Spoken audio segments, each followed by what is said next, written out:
Muy buenos días, buenas tardes, buenas noches, queridos amigos. ¿Cómo se encuentran ustedes en este mes número 12 de este año 2023 que ya pronto se termina?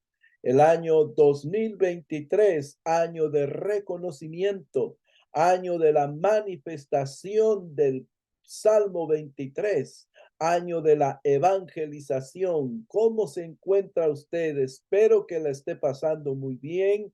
Espero que esté haciendo una evaluación adecuada y que esté reflexionando acerca de nuestro último programa, donde pudimos hablar sobre riquezas o pobreza. Y esto es muy interesante porque va unido a lo que vamos a hablar el día de hoy. Pero antes de presentarle el tema, quiero agradecerle de todo corazón el que usted se tome el tiempo para oírnos, para vernos, en que usted se tome el tiempo para darnos un me gusta y ayudarnos también a compartir este mensaje. Procuramos cada día traerles a ustedes mensajes positivos, mensajes que les den esperanza y llenando tres ángulos específicos que son la edificación, la consolación, pero también la exhortación. Y creo que el último tema que tratamos la semana pasada fue una exhortación para todos nosotros, porque queremos el bienestar de usted, queremos que usted pueda tener la oportunidad del progreso, del éxito, porque todos tenemos en esta tierra o venimos a esta dimensión terrenal con un propósito y ese propósito usted lo tiene que descubrir por sí mismo, porque Dios no concede cosas donde no hay propósito, donde no hay visión, donde no hay metas. Dios, hay un pasaje en la escritura que dice, Dios no comparte su gloria con nadie, ¿verdad? Pero con nadie de qué tipo, con nadie que no con un incrédulo, con una persona sin visión, sin propósito, sin metas, sin objetivos en la vida. Dios no puede estar donde hay desorden. Por eso es que Él reparó el desorden de que había quedado de una eh, generación anterior a Génesis 1:2, porque hay una generación anterior, dice que en el principio, o sea que hubo un principio, un inicio. Dios creó, dice, los cielos y la tierra. O sea, hablar de cielos podríamos interpretarlo como galaxias, dimensiones, otros sistemas solares, yo no sé, pero así se puede interpretar. Dice los cielos, pero en singular dice la tierra. Entonces venimos a esta dimensión terrenal con un propósito. Y el propósito de Dios, uno de los propósitos de Dios es que el hombre no esté solo. Por eso es de que le hizo una ayuda idónea. Y ahí es donde hoy queremos empezar a hablar, ya que se vienen estos tiempos en que todos celebran Navidad y familia y paz, amor, armonía. Me pareció muy bien a mí, con el permiso de ustedes, poder hablar acerca de un tema muy interesante. Permítame, les voy a compartir mi presentación de PowerPoint para que ustedes puedan ir viendo conmigo cómo vamos nosotros desarrollando este tema. Recuerde que este es su programa Encuentros con la Verdad, Diálogos en Libertad. Le recuerdo también que nos apoye compartiendo este programa con sus amigos, con sus familiares, con sus amistades, con sus conocidos, ya que nuestro contenido es para edificar, consolar y exhortar. ¿Ok?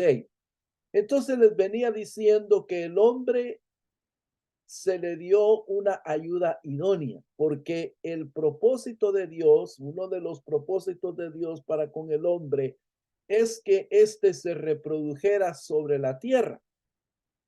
Y por eso él instituye el matrimonio. Pero lo que siempre me ha llamado la atención es que fue Adán quien pronuncia las famosas palabras que se dicen cuando se oficia el acto religioso del matrimonio. Y dice, por esto.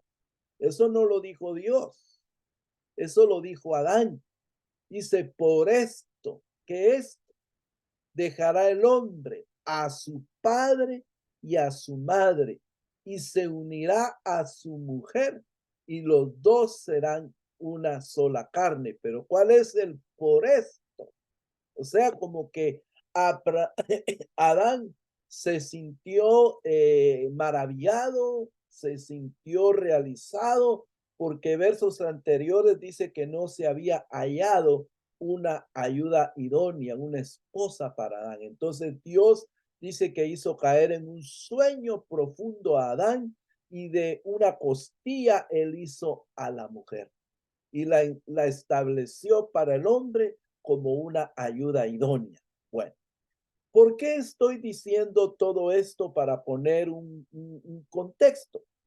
Y es que hoy vamos a hablar sobre la restauración matrimonial. Este tema lo veremos en 2 o 3 partes. Hoy veremos la primera parte. Así que yo le invito a que usted esté atento todos los martes y jueves a las 4 de la tarde, hora del centro, para que usted esté con nosotros. Ok. Restauración matrimonial. Esto es muy necesario en todo el mundo. Hay mucha inmigración. Hay muchos matrimonios que se separan por causas que no solo tienen que ver con la migración, sino también por estudios, por trabajo, por el tráfico que se pone difícil a veces en las metrópolis, en las ciudades grandes y aún en las ciudades pequeñas. Parece increíble, pero también hay tanto vehículo, tanta necesidad de transporte que se saturan las carreteras, se saturan las calles, las avenidas de las ciudades de los diferentes países, y a veces hay esa separación. El hombre sale de madrugada y llega muy noche, o la señora sale a mediodía y ya llega muy noche y ya los hijos no los ve, etcétera, etcétera, etcétera. Entonces es importante que exista en el matrimonio una restauración. Ahora, ¿qué es restaurar? Restaurar, en breves palabras, es recuperar o recobrar algo. Es decir, es volver a poner algo en el estado que antes tenía. ¿Qué estado? Es el estado en el cual usted se casó. ¿Cuál era su estado? Que estaba enamorado, que estaba apasionado, que estaba ilusionado, que tenía muchos proyectos, tenía muchas ideas, muchas expectativas. Pues en esas ideas, expectativas, proyectos, ilusiones, eso se puede restaurar dentro del matrimonio, volver a poner al matrimonio en el lugar que antes tenía. O tal vez usted está con su cónyuge, pero hay situaciones que se perdieron, como la convivencia familiar, o bien se perdió esa comunicación, o bien a causa del crecimiento de los hijos, la crianza de los hijos, hay desacuerdos. Entonces, hay un matrimonio quebrantado y hay que volverlo a restaurar, a poner en el estado que antes estaba. Ahora, existen algunas palabras en la Biblia para que nos hablan de restauración. Y yo le voy a mencionar en el Antiguo Testamento y en el Nuevo Testamento algunas palabras que nos hablan de restaurar. Por ejemplo, en el Antiguo Testamento está la palabra chadash, es hacer nuevo, reconstruir, renovar. Esta aparece en Segunda de Crónicas 24:4. No vamos a ir a todos los textos porque no terminaríamos. Tenemos 30 minutos para estar con ustedes. Luego existe otra palabra que es la palabra yesod. Esto es fundamentar, poner una base. Aparece en Segunda de Crónicas también 24:7. Pero también está la palabra amad. Esta es un poquito más extensa y dice tomar una posición, permanecer en eso. Y aquí está el talón de Aquiles de la restauración. Cuando usted decide restaurar un mueble, hace unos días me tocó a mí restaurar una silla aquí en casa y me costó restaurarla porque tenía una parte quebrada y tuve que ir a comprar un pedazo de madera, cortarlo a la medida. En cierta manera me desesperé un poquito porque no tenía todas las herramientas necesarias, ¿verdad? Pero logré restaurar esa silla, ya está sirviendo ahora.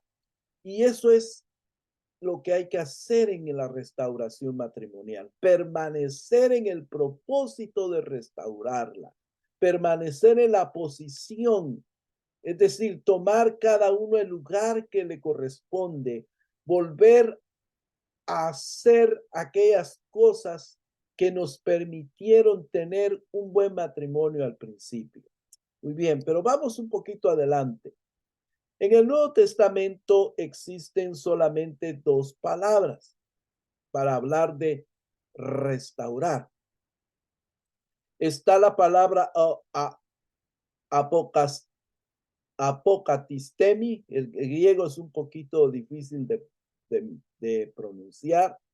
Repito, apocatistemi, que significa restablecer, significa devolver algo. Eso es Mateo 12:13. Dice, entonces dijo aquel hombre, extiende tu mano.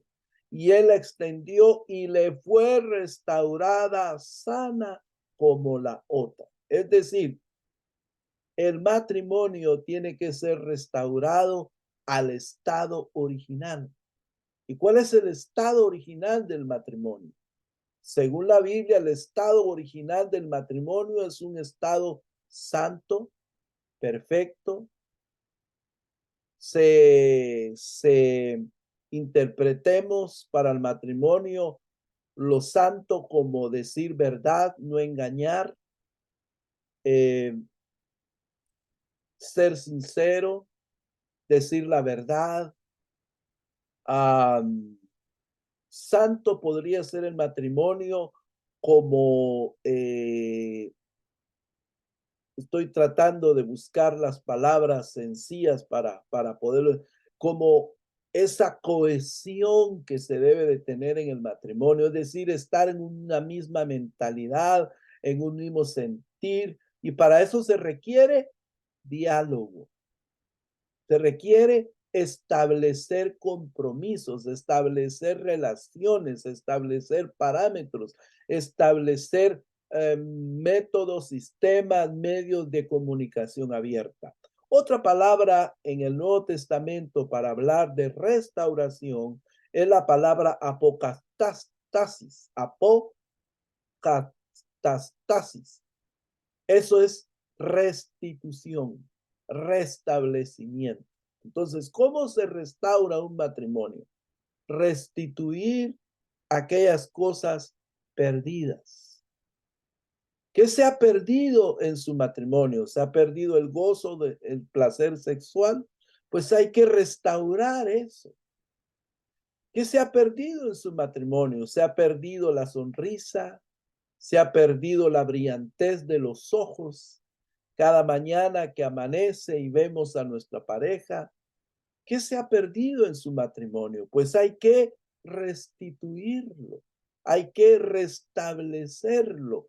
Es decir, alguien lo dijo de una manera muy práctica, hay que reinventarse de nuevo, ¿verdad?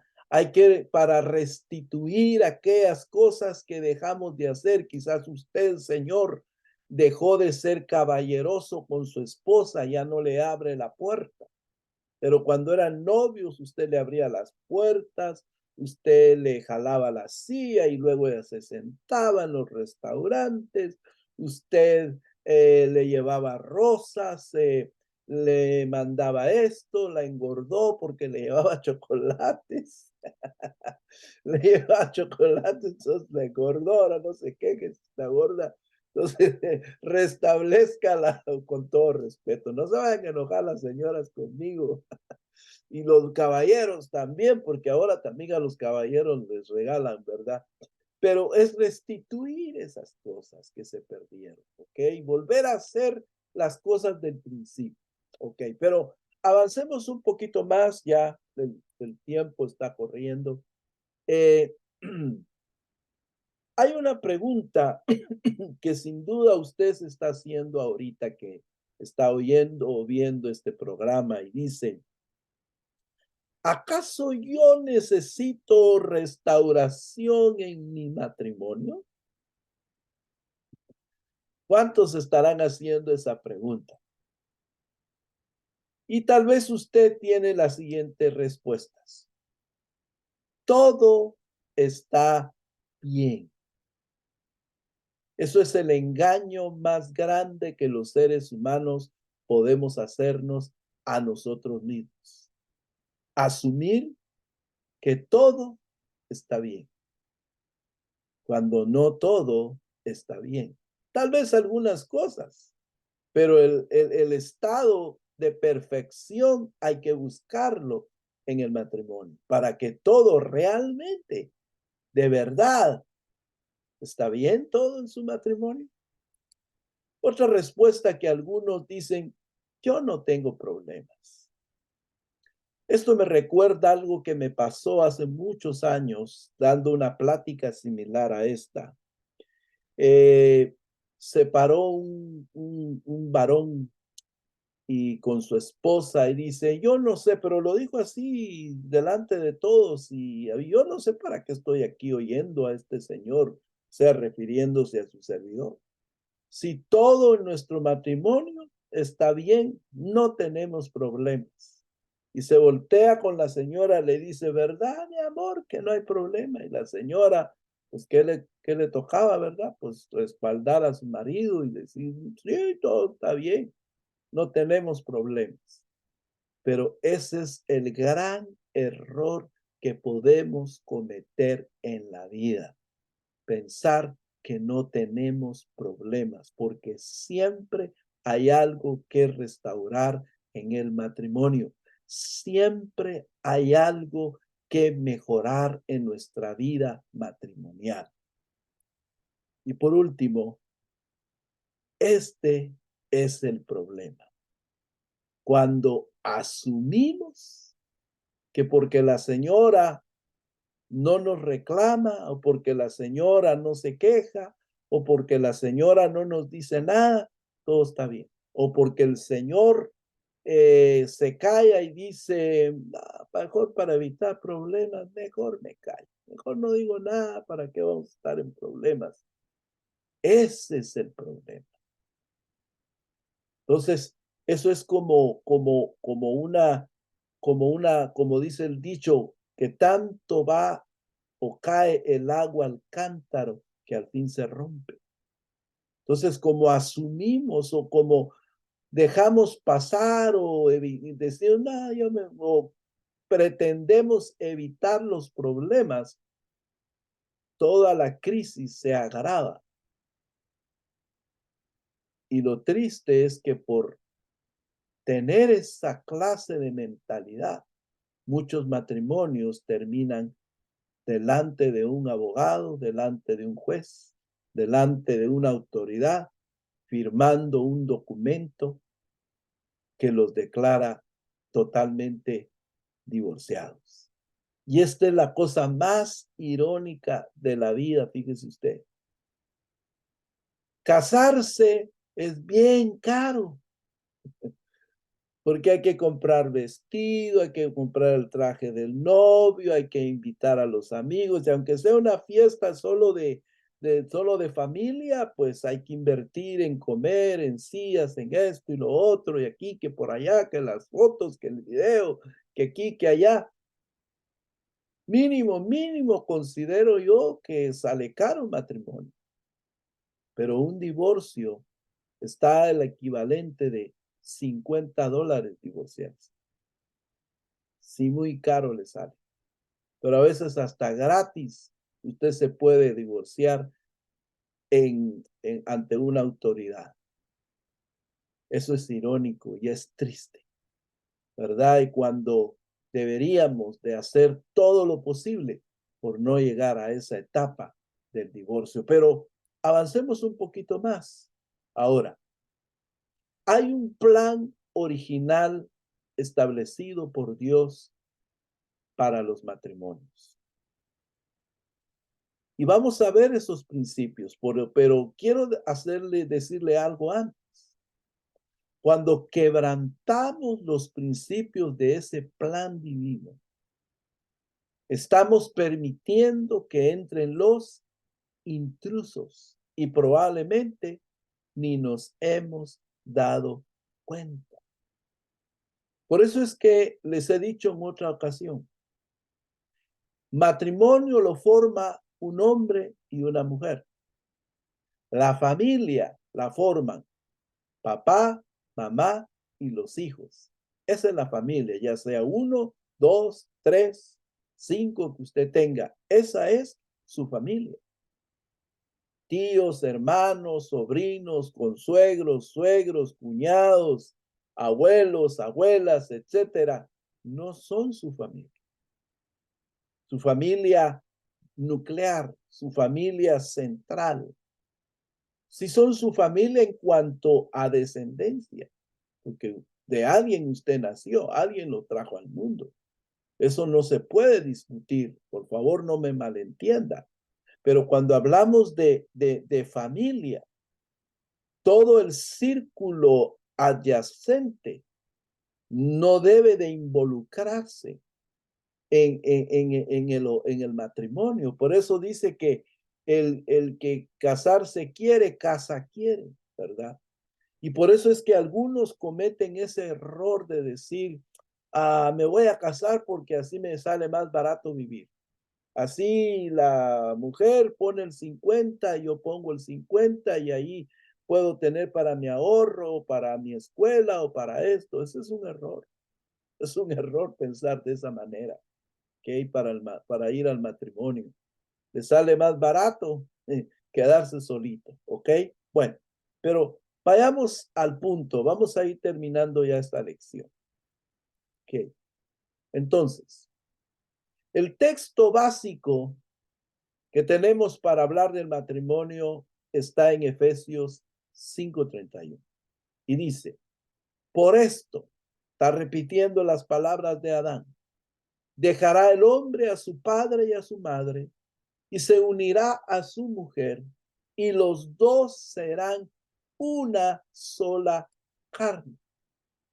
¿Qué significa esto de dejará? Dejará significa que hay una decisión personal, que nadie te obligue o que circunstancias no te obliguen a casarte, sino que tú de tu propia voluntad, por amor, por cariño, por afecto, por sentimientos sinceros, tú decides unir tu vida con aquella persona.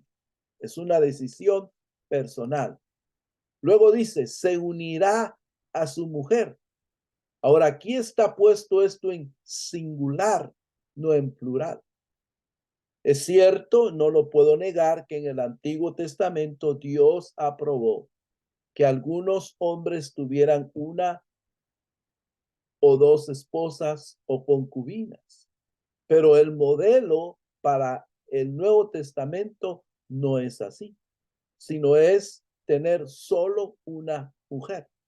Es decir, una sola que pueda llenar en ti todas las expectativas que tú esperas en la vida. Una mujer que pueda ser esa ayuda para ti. Y vamos a hablar de esto profundamente a lo largo de todo este tema. Y dice, serán una sola carne. Esas serán una sola carne. Representa unidad en todas las áreas. Unidad en todas. ¿Qué áreas? ¿En qué áreas podemos pensar? En el área espiritual. Unidad en el área familiar. Unidad en el área social. Esto es muy importante. Unidad en el área financiera. Déjeme decirle algunas cosas sobre la unidad. Yo entiendo, comprendo y puedo entender que existen razones a veces de fuerza mayor para que haya un matrimonio. Un hermanito, un amigo, lo dijo de una manera muy coloquial cuando fue con, con, el, con el líder religioso a pedir que casara a su hijo con, con otra mujer y le dice, vengo a que me haga favor de celebrarme las náuseas porque las nupcias ya se realizaron. Y parece broma, pero muchas veces hay matrimonios que por esa razón se ven forzados a casarse. Y yo no puedo emitir opinión si eso es bueno, porque a veces en el proceso, el matrimonio, porque a veces hay sinceridad en cuanto a sentimientos, ¿verdad? Pero a veces no hay sinceridad en cuanto a sentimientos. Entonces, lo mejor es buscar esa unidad en todas las áreas. Es decir, buscar madurez en la otra persona. Porque es difícil casarse con alguien que no tiene madurez emocional, en alguien que tiene papitis y mamitis, ¿verdad? En alguien que depende de su papá y de su mamá para todo. Eso no puede ser así. Hay que buscar unidad en el área ya dije emocional, sobre todo el área espiritual, por cierto que eso es muy importante, ¿verdad? El hecho de que alguien vaya a una iglesia no quiere decir que es espiritual. El hecho de que alguien recite un credo no quiere decir que es espiritual. ¿Cómo se demuestra que una persona es espiritual? Que respeta sexualmente a la otra pareja, porque el sexo se puede disfrutar dentro del matrimonio. Es decir, tiene que haber un pacto de mutuo acuerdo en el altar de Dios para que entonces se pueda disfrutar de la sexualidad. Eh, unidad en lo emocional, unidad en lo espiritual, unidad en lo intelectual. No puede, aunque hay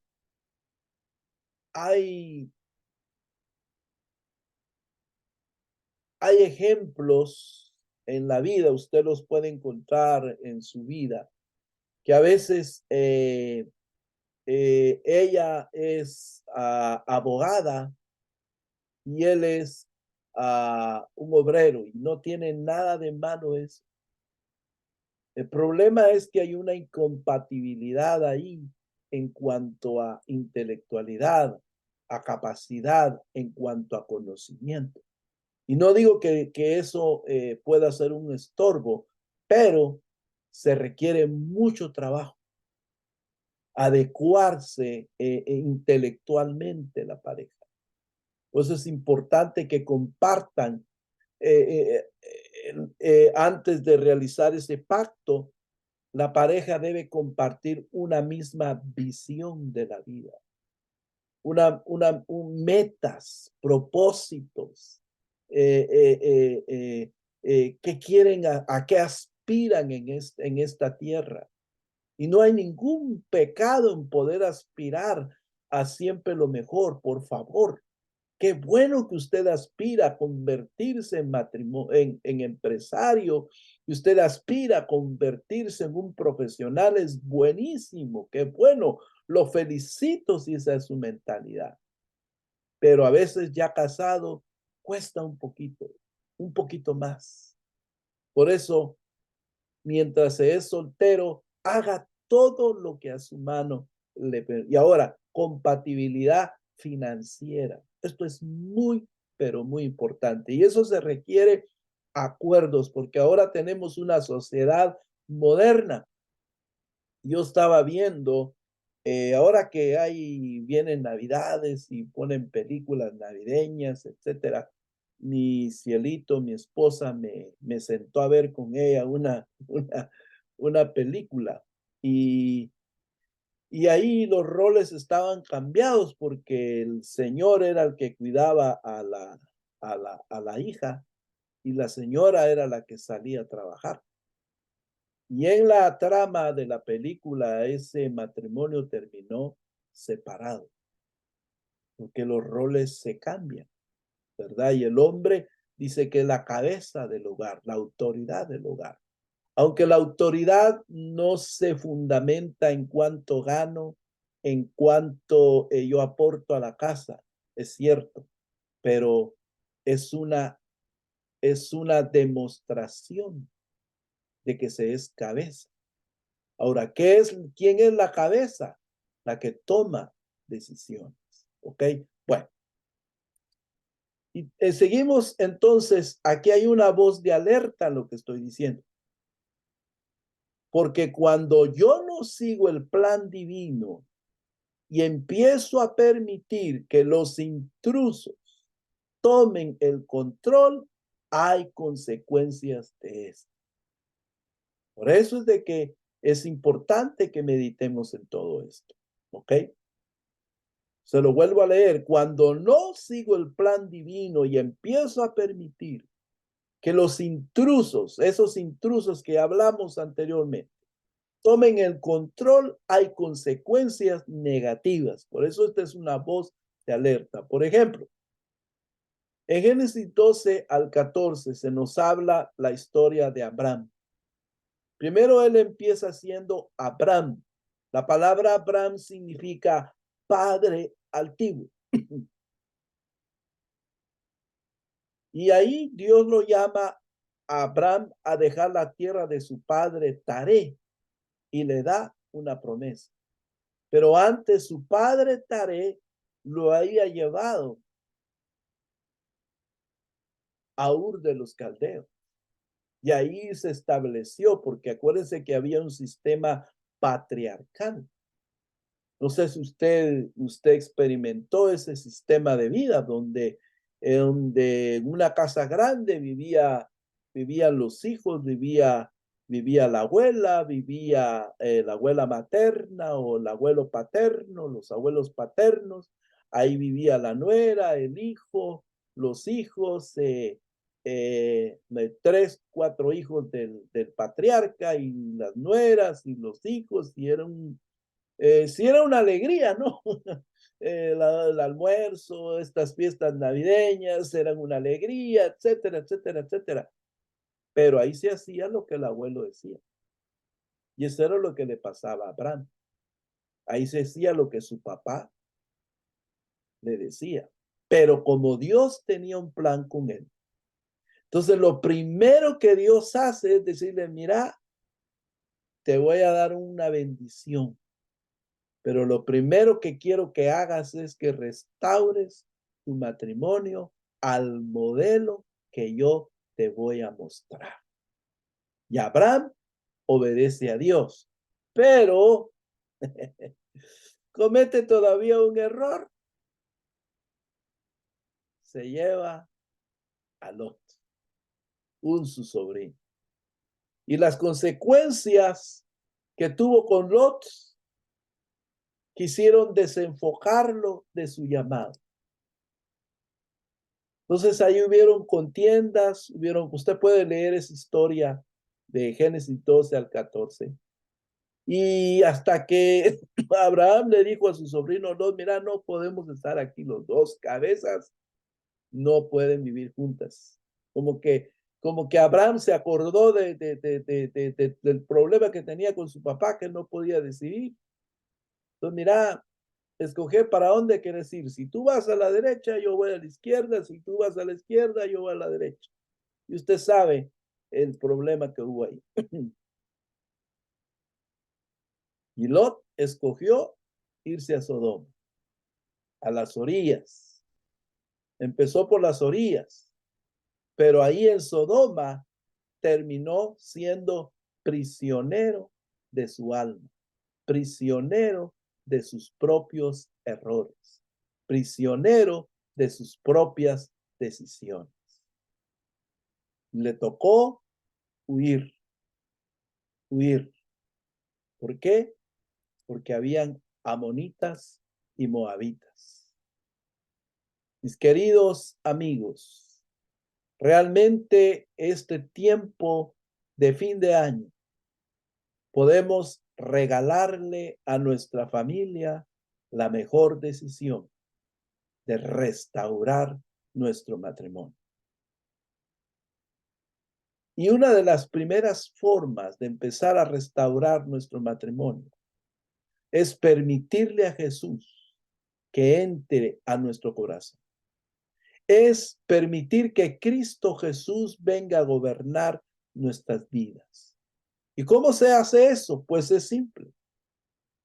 Es recibiendo a Cristo como nuestro Señor y Salvador de nuestras vidas.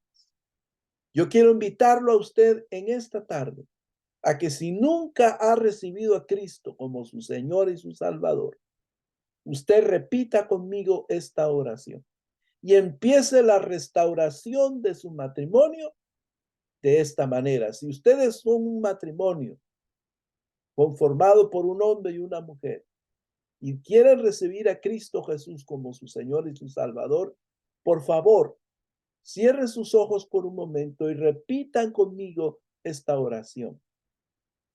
Señor Jesús, te pido perdón por todos mis pecados. Señor Jesús, te pido que la sangre que tú derramaste en la cruz del Calvario me limpie de todo pecado y de toda maldad. Señor Jesús, hoy te recibo como mi único y suficiente Salvador. Te pido, Jesús, que escribas mi nombre en el libro de la vida, que me des la experiencia del nuevo nacimiento y que envíes a tu Santo Espíritu para que me guíe a toda verdad. Amén. Si usted ha hecho esta oración breve, pero muy importante, yo quiero invitarlo a que por favor nos lo haga saber en los comentarios. Y de una manera especial trataremos de comunicarnos con usted para darle la mejor ayuda en su nueva vida.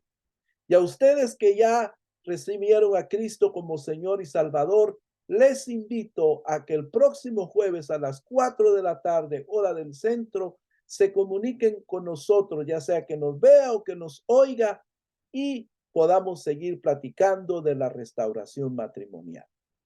Muchas gracias. No olvide compartir este tema, no olvide darnos un like y una vez más, muchísimas gracias por atender a nuestra audiencia el día de hoy. Gracias.